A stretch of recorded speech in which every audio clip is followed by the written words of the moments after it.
Hey guys, in this video we're going to be talking about Kylie Jenner legally changing her son's name, Taylor Swift releasing 4 new songs, and Paris Hilton finally speaking out about the leaked tape. First up, Kylie Jenner has officially changed her son's name more than 1 year after he was born. The parents filed a petition to legally change the name of their 13-month-old son from Wolf to Air. According to TMZ, they said that they regret the initial name choice, and now that they've had the chance to spend time with their baby, they believe the name Air Webster is a much better fit. Apparently they both agreed to the name switch and have now signed the petition. At the moment they're still waiting on the courts to finalize the change. Kylie and Travis welcomed their son in February last year. At the time they announced that his name would be Wolf, and we found that out in a documentary covering Kylie's pregnancy, but only a few weeks later she then announced that they had a change of heart when it came to their son's name. Kylie explained the decision with a post on Instagram and said, "FYI, our son's name isn't Wolf anymore. We just really didn't feel like it was him. Just wanted to share this because I keep seeing Wolf everywhere." Then in January this year, she introduced her son's new name to the public for the first time. She posted a picture of the two of them together with his name in the caption. In one of the photos, Air was wearing an adorable beanie and race car pajamas. Although there was a little bit of confusion over the E at the end of his name, so Kylie had to clarify that it was actually pronounced the same way as the element. Apparently the name has a couple different meanings when it gets translated into other languages. It's said to mean Lion of God in Hebrew, which is pretty nice, but in Arabic it's actually said to be the slang term for male genitalia, and that's something that fans were very quick to point out. On Instagram people wrote things like, "God help her if she comes to the Middle East," and "all my Lebanese people are wheezing right now." Some fans suggested that she just didn't do enough research into all the possible translations of the word air. There was also a viral TikTok that went around making fun of the way that the couple decided on their son's name. In the clip, the creator plays both Kylie and Travis as they debated the different name options. The funniest part of the video is that it uses the iconic audio from the opening scene of Avatar: The Last Airbender. So basically the narration of all the 4 elements, water, earth, fire, and air. As the different elements get read out, Travis shakes his head until it lands on air, which makes him jump up to his feet. In the comment section of that video, Kylie left crying laughing emojis, so she obviously watched it and liked it. At the time of baby number 2's arrival, Kylie and Travis actually didn't have a name chosen. On season 2 of The Kardashians, Kylie talked about her indecisiveness and confusion over what to call her son. She said, "We really didn't have a name. We thought it was going to come to us when we saw him and it didn't. Then we had 24 hours to sign the birth certificate or else they registered him without a name. So I felt the pressure to choose a name." It was then that her sister Chloe suggested Wolf, and even though Kylie wasn't entirely sure about it, she liked that his initials would have been WW. But right after she filled out the birth certificate with Wolf Webster, she came to a sudden realization and thought, "What did I just do?" 2 weeks before the couple had announced their son's official title, it seemed like they had split up once again. It was reported that they spent the holidays apart. A source told Us Weekly that Kylie and Travis are off again. They were supposed to spend the holidays together, but she went to Aspen to be with her family and friends up there. This has happened so many times before. They are known to be on again, off again, but always remain friends and great co-parents. 1 month later, a second insider revealed that they were splitting up for good this time. They said Kylie has no idea what the future holds, but right now she doesn't see any type of reconciliation. At the end of the day, the only thing that matters to Kylie is what's best for the kids. So it sounds like at this point she's just happy to leave the relationship drama behind and focus on being a mom. Moving on, Taylor Swift has just released 4 new songs. Today marks the start of her Eras tour in Glendale, Arizona, but she's celebrating by dropping some new music. She's now shared 4 previously unreleased songs. 3 of them are Taylor's versions, which means they're re-recorded editions of known tracks. 2 of these new songs come from the 2012 soundtrack to The Hunger Games, which is Eyes Open and Safe and Sound. The other re-recorded track, called If This Was a Movie, was originally released on the deluxe edition of Speak Now. She also released a new one called All the Girls You Loved Before, which was originally considered for her 7th studio album Love. The song was leaked last month and went viral on TikTok. Everyone loved it so much that they begged her to officially release it. The title seems to be a riff on the famous YA novel and Netflix film series called To All the Boys I've Loved Before. Lyrically, it seems to be about the romantic past of Taylor's partner. It's most likely about Joe Alwyn, and in a way it sounds like she's thanking her predecessors for making him the man that he is now. When you look at the lyrics, she sings, "Every woman that you knew brought you here. I want to teach you how forever feels, like all of the girls you've loved before. Made you the one I've fallen for. Every dead-end street led you straight to me." So she's using the song to convey how serious she is about him and how she sees their love as an endgame. In fact, so many of the love songs that were featured on Lover were actually about Joe, who she's been dating dating since 2016. The album even sparked fan speculation that they might have secretly gotten married, but since then neither of them have confirmed or denied the rumor that they're secretly engaged. Joe has even addressed these rumors in an interview with WSL magazine. He said, "If I had a pound for every time I think I've been told I'm secretly engaged, then I'd have a lot of pound coins. I mean, the truth is, if the answer was yes, I wouldn't say. If the answer was no, I wouldn't say."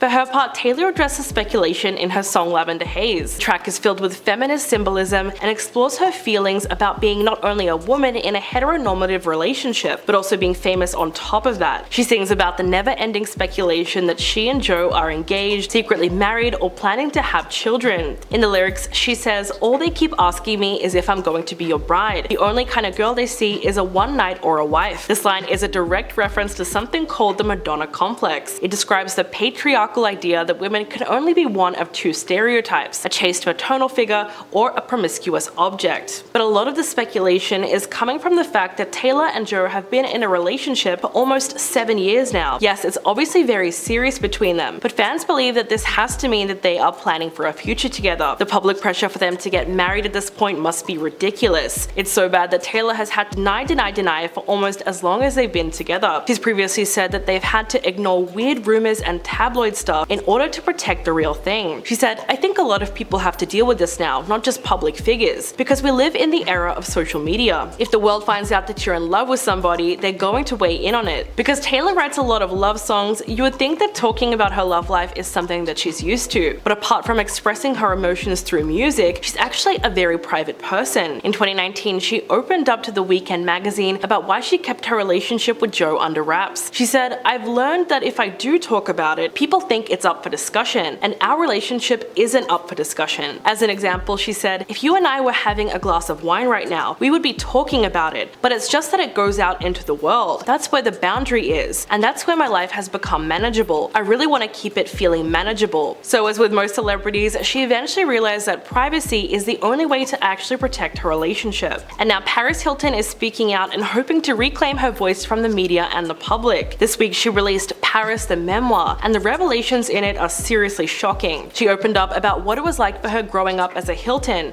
being sent away to programs for troubled teens, and the infamous leaked tape. In 2003, an intimate tape of Paris was leaked featuring her boyfriend at the time, Rick Salomon. It was filmed when she was only 19. Rick sold a longer version of the tape in 2004. At the time it was filmed, Paris said that she was tipsy and tired after a night out, but Rick reassured her that no one else would see it. Quote, "And then he told me if I wouldn't do it, he could easily find someone who would, and that was the worst thing I could think of, to be dumped by this grown man because I was a stupid kid who didn't know how to play grown-up games." After the tape was released, Paris publicly said that she didn't agree with it, so he tried to sue her for defamation. She later countersued him and was awarded around $400,000. But winning the legal battle did not mean that she was free from public humiliation. Apart from fans, she was also judged by other celebrities like Pink, who made a parody of the leaked tape in her 2006 music video for Stupid Girls. In the video, Pink is seen wearing lingerie and a long blonde wig while she's in bed with a man. The whole song is about trying to convince young women not to follow that exact same path. Paris said that when the music video came out, she felt shamed and unsupported by the singer, because even though she was very young when the tape was made and she did not want it to get out, Pink still labeled her as a stupid girl, which is like next level victim blaming. Paris said, "Pink sang about outcasts and girls with ambition, but she had chosen not to see it in me." To make matters worse, not long after that in 2005, Paris was then put on the cover of Playboy without her permission. She explained that she had initially turned down Hugh Hefner's 7-figure offer because she was worried about the way it would come off after her leaked tape scandal, but when her photos appeared on the front cover anyway, she was completely shocked. She said, "No one was terribly surprised to see me on the cover of Playboy, except for me. I was surprised, and not in a good way." Apparently, Hugh Hefner had been putting a lot of pressure on her to appear on the cover, and he kept offering her more and more money and insisting that she would not have to be totally naked, just topless. When she didn't agree to the photo shoot, he then changed it up and said that she could wear whatever lingerie she wanted, but Paris stood her ground and refused to accept it, because after the tape was leaked, she felt like she was being branded as trashy, and so a Playboy pictorial would just cement that idea in people's minds. But just 4 years later, she unexpectedly ended up on the front cover. It turns out that Playboy used pictures from one of her old photo shoots. In the wake of the incident, Paris said that her mother and father were outraged at her, and she ended up crying about it. Unfortunately, she never actually confronted Hugh Hefner, because she said at the time, "You just didn't do that. Thankfully, Paris was able to move on from everything she's been through. She's now involved in various advocacy groups and uses her platform to raise awareness about the troubled teen industry. She's also welcomed a baby boy with her husband Carter Yoon, and the two of them seem to be happier than ever. So what do you guys think of that latest story? Are you shocked? Please let me know in the comments below, and I'll catch you guys in the next video.